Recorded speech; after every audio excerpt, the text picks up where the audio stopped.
नमस्कार मंडळी, मी Kangane sir धमधम YouTube चॅनलमध्ये सर्वांचे हार्दिक अभिनंदन. आजची बोधकथा मित्राची फजिती. खूप दिवसापूर्वीची एक गोष्ट आहे. एका गावाजवळून नदी वाहत होती. नदी वाहत वाहत पुढे डोंगरात जात होती आणि डोंगरातून नदी पुढे जात असताना त्या डोंगरावरती एक कोल्हा राहत होता. कोल्हा वारंवार नदीच्या पलीकडे असणाऱ्या शेतामधल्या ऊसाकडे बघत होता.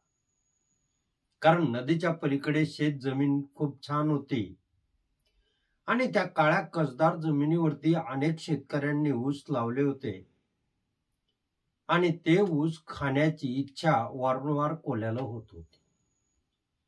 कोल्ह्याला असं वाटत होतं की आपण त्या ऊसामध्ये जावं आणि भरपूर पोटभर ऊस खावं. म्हणून कोल्हा विचार करू लागला की पलीकडल्या नदीच्या काठाला आपण कसं पोहोचू.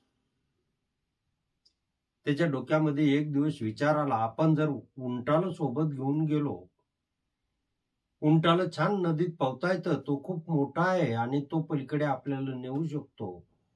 म्हणून कोल्ह्यानं जाणून बुजून उंटाशी मैत्री करायला सुरुवात केली. रोज त्याला जाऊन भेटणं, त्याला गोड गोड बोलणं, त्याच्याशी संवाद साधणं, त्याच्या हिताच्या गोष्टी करणं हे कोल्ह्यानं सुरू केलं. काही दिवसात दोघांची घट्ट मैत्री झाली आणि एक दिवस कोल्ह्यानं आपल्या मनातले विचार त्या उंटाला बोलून दाखवले. उंट दादा, पलीकडच्या काठाला शेतकऱ्यांनी ऊस लावलेला आहे आणि तो ऊसही आता खाण्यायोग्य आहे, खाण्यालायक झालेला आहे, खायला गोडीवर आलेला आहे, आपण पलीकडे जाऊ. पण उंटाला ही गोष्ट पसंत नाही आली. कारण उंट सांगत होता, आपण जर पलीकडे गेलो तर मी ऊसापेक्षा उंच आहे आणि तिथला शेतकरी येऊन मला बेदम मार देईन, म्हणून नको, आपण पलीकडे जायचं नाही. पण कोल्ह्याला खूप इच्छा होती ऊस खाण्याची आणि काही करून उंटाला तयार करावं लागणार होतं आणि उंटाची स्तुती कोल्हा करू लागला. तू एवढा मोठा आहेस, तुला पोटभर ऊस खायला मिळेल, ऊस किती गोड असतो, हे न ते कारण कोल्हा त्याला दाखवू लागलं.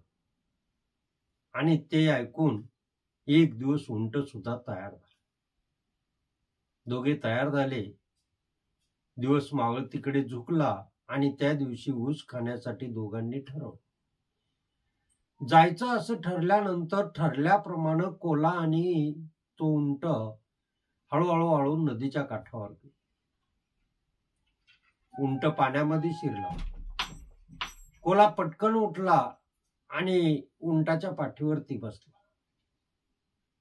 कोल्हा उंटाच्या पाठीवर बसला आणि उंट पोहत पोहत पोहत पोहत पाण्यानं चाललेला. दोघ जण जात जात जात पलीकडल्या काठाला गेले आणि ज्या वेळेस ते पलीकडल्या काठाला पोहोचले त्यावेळेस नुकताच अंधार पडायला सुरुवात झाली. अंधाराचा फायदा घेऊन दोघ जण ऊसामध्ये गेले. कोल्हा आणि उंट ऊस खायला सुरुवात झाली.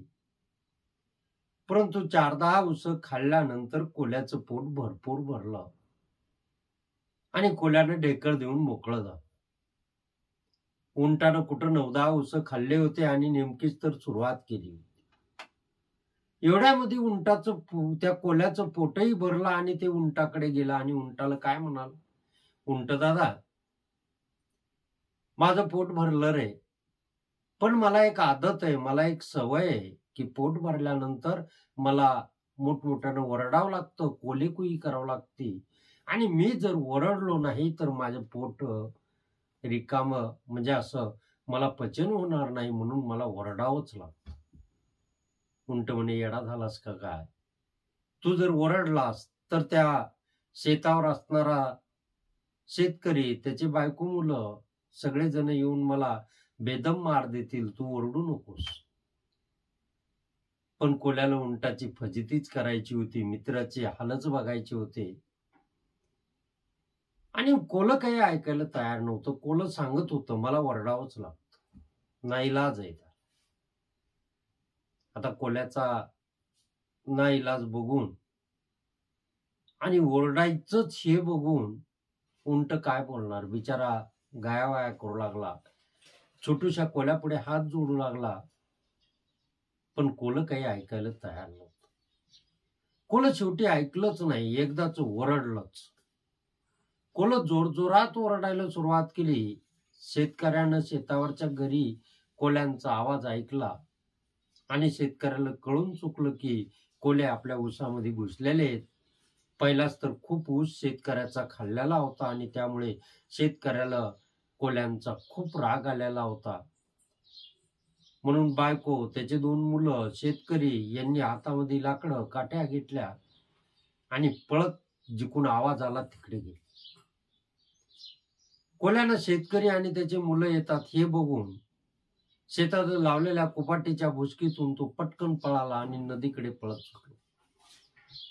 कोला छोटा होता, शेतकऱ्याला दिसला नाही. पण शेतकरी आणि मुलं तिथं ज्यावेळेस पोहोचले त्यावेळेस कोले ऊस खातात हे तर बाजूलाच राहिलं, पण उंटच ऊस खायला लागला. याचा खूप राग शेतकऱ्यांना. शेतकऱ्याला राग आल्यानंतर त्यानं त्या उंटाकडे जाऊन उंटाच्या जवळ जाऊन फटाफट त्याला मारायला सुरुवात केली. बेदम उंटाला मार दे. उंटाला पळता येत नव्हतं, शरीर महाकाय होतं आणि एवढं शरीर घेऊन तो पळू शकत नव्हता. तो हळूहळू चलत होता नदीकडे आणि शेतकरी आणि त्याचे मुलं त्याला मारत होते. खूप मार दिला, खूप उंट रडला.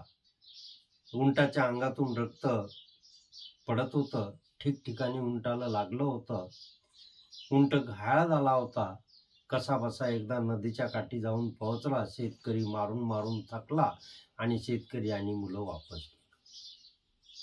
शेतकऱ्याच्या मनामध्ये आला, आता उंट कधीच आपल्या शेतामध्ये येणार नाही. आणि उंट काठावरती गेलेला आहे नदीच्या, तिथं कोलं वाटच बघू लागलं, खोटी स्तुती करू लागलं, खोटं खोटं त्याचं मनधरणी करू लागलं. अरे उंट दादा, खूपच मारलं शेतकऱ्यांना, शेतकरी फार वाईट आहे, इतकं मारायला नको होतं. उंट नुसता ऐकून घेत होता. कोल्याचा लबाडपणा उंटाच्या ध्यानात आला होता. कोल्याला सुद्धा शिक्षा झाली पाहिजे आणि चला आपण पलीकडे जाऊ असं उंट बोलला आणि उंट पाण्यामध्ये थंडगार पाण्याचे चटके लागलेल्या ठिकाणी बसत होते आणि उंटाच्या अंगाची आग होती. आल्याप्रमाणे कोलं उंटाच्या पाठीवर बसलं आणि उंट पोहत पोहत चाललेला. दोघ जण हळूहळू नदीच्या मध्यभागी गेले. पाणी खोल होतं आणि त्या ठिकाणी उंट कोल्याला काय म्हटला, कोलोबा, तुला जसं जेवण झाल्यानंतर ओरडायची आदत आहे ना, तसं मला सुद्धा मध्यरात्रीला नदीमध्ये डुबकी मारणं, आंघोळ करण्याची आदत आहे. मला असं वाटतं मी आंघोळ करून घेतो, नदीमध्ये बुडी मारतो. कोलं त्याला म्हणू लागला, अरे मित्रा, मला पलीकडे नेऊन सोड, तू माझा मित्र आहेस ना, असं जर केलं तर मी मरून जाईन. कोलं रडू लागला, हातपाया पडू लागलं, पण उंट काही ऐकायला तयार नव्हता. आणि उंट बार बार त्याला आठवण करून देत होता, तुला जशी ओरडण्याची सवय तशीच मला सुद्धा मध्यरात्रीला आंघोळ करण्याची सवय आणि मी आता पाण्यामध्ये डुबकी मारणार. तशीच उंटानं पाण्यामध्ये डुबकी मारली. उंट पाण्यामध्ये बसला आणि जसा उंट बसला तसं कोलं पाण्यामध्ये वाहत चाललं. कोलं रडू लागलं, आरडू लागलं, ओरडू लागलं, धावा करू लागलं, पण इलाज नव्हता आणि कोलं शेवटी पाण्यामध्ये बुडायला लागलं. बुडता बुडता कोल्याच्या एक गोष्ट लक्षात आली की अरे, आपण दुसऱ्याला जसा त्रास दिला, दुसऱ्याची जशी आपण फजिती केली, तीच आपल्या राशीला आली. गोष्टीचा तात्पर्य, गोष्टीचा बोध असा की जे कराल तसंच घडत असतं. म्हणून एक म्हण आहे, जे पेरलं तेच उगवतं.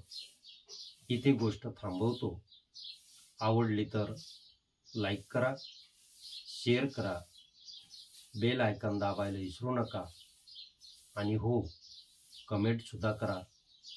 जय हिंद, जय महाराष्ट्र, जय शिवराय.